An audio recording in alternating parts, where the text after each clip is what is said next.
Hi, how's everybody doing? It's Crazy Monkey here again. Another beautiful day outside. I'm in the middle of a 3-day weekend. I have 3 days off pretty much every week, and it's just beautiful. Yesterday was a beautiful day. Today it's a beautiful day. It's in the 70s up here. It's like 75 degrees. Cool breeze coming off the mountains. Just an absolutely beautiful day. And I'm off tomorrow as well. Maybe I'll come up here tomorrow and come hiking as well. Maybe I'll go hiking somewhere else. I'm not sure. But anyway, I just wanted to do a little blog update. Just want to talk about to a lot of the yuppies, especially the millennials. You know, the reason your life sucks, because it does. I mean, I could give you the statistics. I mean, you look at the millennial marriage rate; it's very low. You look at the millennial college debt rate; it's sky high. You look at the millennials buying houses; it's very low. You look at, just all sorts of statistics, and you look at these millennials, these young people, and they're just failing at life. And then you look at these yuppies in places like San Francisco, New York, and they're pretty much failing at life too. They're just like epic failures, unfortunately. It's very sad, but it's true.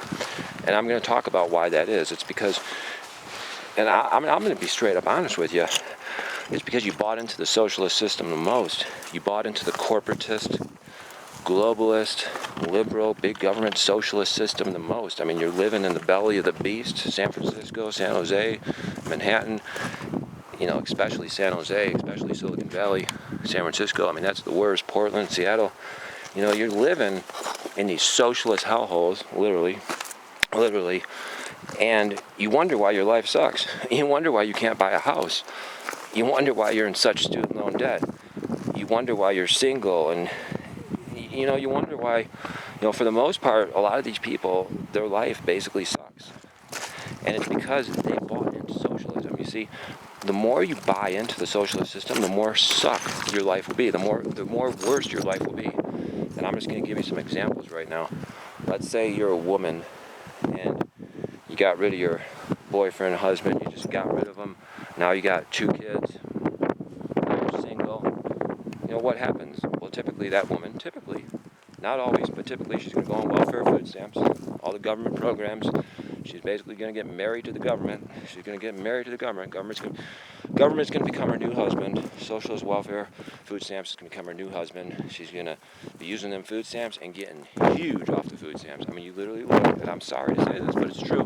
You look at a lot of these welfare women with 2 kids by like 2 different daddies or whatever it is, maybe 2 kids from one dad, and they're literally, once they've been on the system 5 or 10 years, it's like they start weighing like 200-300 pounds, and it's very common, and everybody knows what I'm saying is true. So, I'm not, people are going to accuse me of being a bigot to say that, fat phobia or whatever it is called, that's what they're going to say. But the thing is, that's what you see like 50, 60, 70% of the time, and where do these women vote?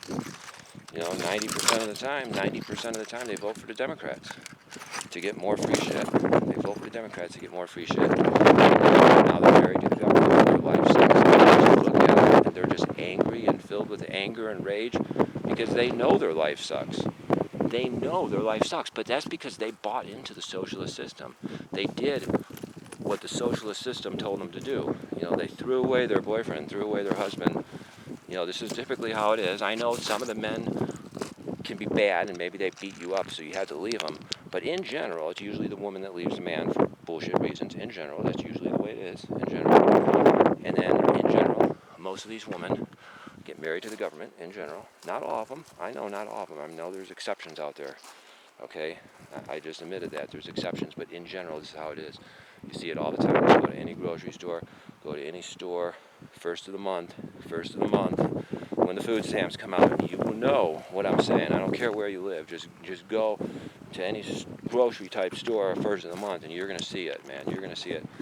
And, they want it like that. The system, the big government, that's what they want. They want people wrecked. And then these women are voting Democrat socialist 90% of the time. You look at the welfare recipient women that get the food stamps and the welfare, that threw away their husband, threw away their boyfriend, or maybe their boyfriend was no good. Maybe he beat them, so she had to leave. But anyway, these women vote Democrat Socialist about 90% of the time. That's on record. And probably 50, 60, 70% of the time they would get fat and obese. And basically what they're doing is they're getting married to the government. So it's like the more you bow down to the system, the establishment, socialist, system, corporatist system, the more you bow down to it, the more wrecked you get.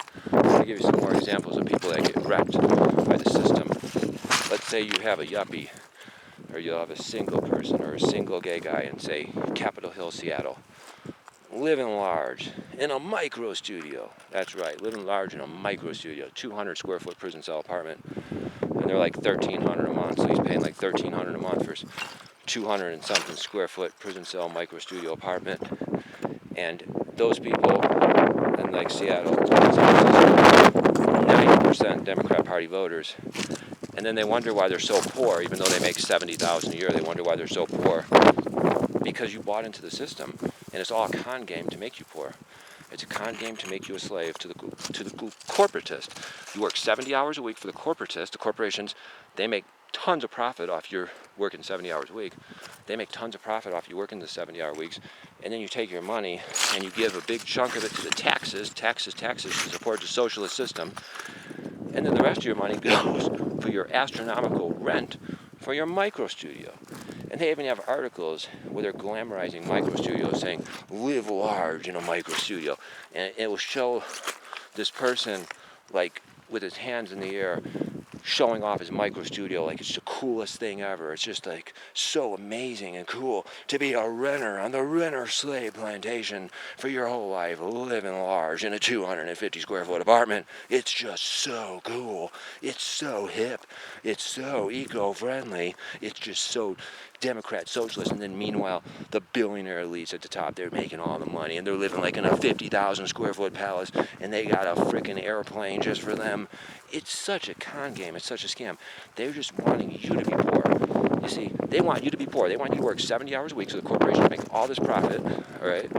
And then they want you to pay like 40, 50% taxes to the big government socialists, all right? And then what little money you got left, you're going to pay it for your micro studio. And then they glamorize it, making these articles and these papers about living large in a micro studio. It's such a con game. It's such a slave system. And the more you buy in, the more wrecks you get. That's right, folks. The more you buy into their slave system, the more destroyed, the more wrecked you get. Here's another example. You'll have some yuppie in, say, San Francisco Bay Area, and they just got their college degree. Let me make sure the battery's still on. I'm not even sure. They just got their college degree. They got their college degree. They're a big yuppie now. They got $100,000 college loan debt too. Yeah, they got a big debt too. and then they live in the big city, San Francisco. Wow, they're so lucky. They put in 3 job offers for 3 different cities, and they got picked to be the techie in San Francisco. Wow, they're just jumping up and down in joy. You see this millennial, they're like 30 years old, and they're jumping up and down in joy. They're like, we're moving to San Francisco. We're moving to San Francisco. They're hiring us at a techie job. We're so lucky. We're so lucky.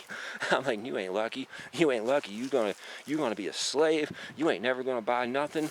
You're gonna be a slave. You're gonna be living in San Francisco in a micro studio. You're gonna be a slave. You're gonna make $100,000 a year. You're gonna get $50,000 to the tax and spend liberals. You get $50,000 left, $30,000 for your micro studio. You're making less money than me, way less. You know what I'm saying? You're gonna be a slave, man. They just wrecked your life, and you're jumping up and down. The more you bow down to the socialist system, the more wrecked you get. I mean, that's the system. It's a corporatist system because it benefits corporations. The corporations make tons and tons of money. These CEOs at the top living in 50,000 square foot palaces. They got the freaking airplanes. They're flying first class on the freaking airplane. They own the airplane. They ain't flying first class. No, they own the airplane. It's like just them on the airplane. Well, them and they're like 50 prostitutes. You know what I'm saying? It's like the rich multi-billionaire with his 50 prostitutes on the airplane, or even worse. They go to like that child molester island somewhere in, I don't know where it is, in the Caribbean or something. Remember that Epstein? It was all over the news like a week ago. That guy that was he was in jail, and I guess they say he committed suicide, but he was probably killed, in my opinion. I think they killed him because he was going to give the names. He was going to give the names of like all these child molesters, and these are like filthy rich, like CEOs and politicians and stuff. And he was going to name names. So it's like It sounds like they probably killed him. I mean, he might have committed suicide, but they might have killed him. And the thing is, it's like some of the billionaires at the top, they're like just completely disgusting. They're so sick. They're so disgusting. Not all of them. I mean, some of them, you know, some of them have families and they're normal. They're usually called conservatives. just saying. Some of them have families and they're normal. They're usually called conservatives.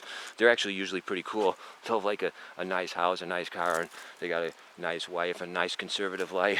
They're actually the cool ones, you know what I'm saying? And they usually like have their corporation like donate all this money to charity, donate money to Little League and children's charities, and they're actually those rich people are actually kind of cool, and they're usually conservatives. Just saying, like 9 times out of 10, they're usually like conservatives, honestly.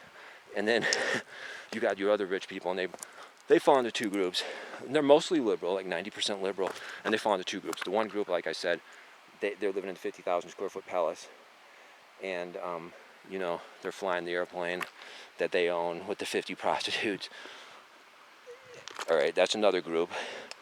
And then the other group is like the more sick, sinister group, the group that will be the child molesters, the really sickos into the Satanism or the child molestation, the real sickos.